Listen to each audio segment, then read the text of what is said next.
ತಾರೀಕು ಸೀಮಾ ಲಕ್ಕಪ್ಪ ಬಬ್ಲೇಗೌಡ ಅಂತ ಮಹಿಳೆ ನನ್ನ ಗಂಡನನ್ನು ಇವರು 3 ಜನರ ಹೆಸರು ಹೇಳ್ಬಿಟ್ಟು ಮಲ್ಕಾರಿ, ವಿಠಲ್ ಮತ್ತು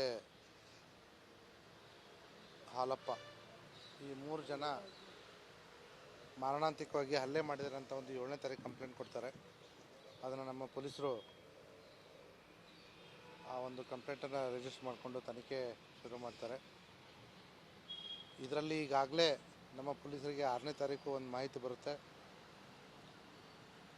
ಲಕ್ಕಪ್ಪ ಬಬ್ಲೇಗೌಡನವನು ರಕ್ತಸಿಕ್ತವಾಗಿ ಒಂದು ಗದ್ದೆಯಲ್ಲಿ ಬಿದ್ದಿದ್ದಾನೆ ಅಂತ ಹೇಳಿ ಜನರು ಮಾಹಿತಿ ಕೊಟ್ಟಿರ್ತಾರೆ.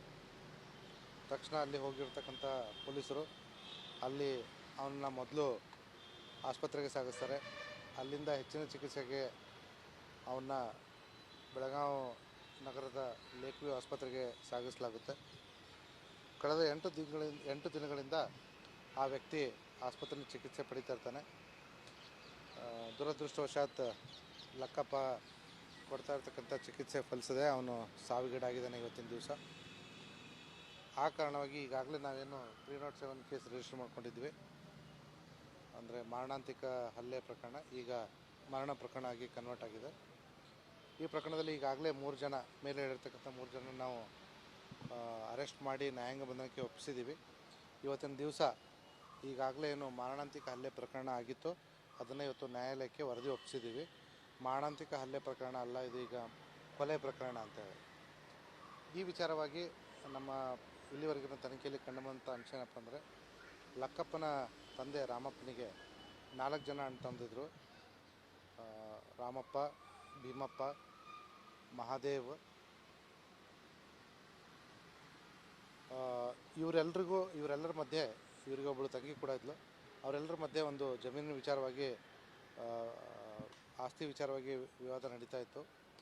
ಈ ಒಂದು ಸಂದರ್ಭದಲ್ಲಿ ಈಗಾಗಲೇ ಕೋರ್ಟಲ್ಲೂ ಕೂಡ ಕೇಸ್ ನಡೆದು ಈಗ ಇತ್ತೀಚೆಗೆ ಎಲ್ಲ ಅಣ್ಣ ತಮ್ಮಂದಿರಿಗೂ 5 ಎಕರೆ ಅಂತ ಹೇಳಿ ಭಾಗವಾಗಿತ್ತು.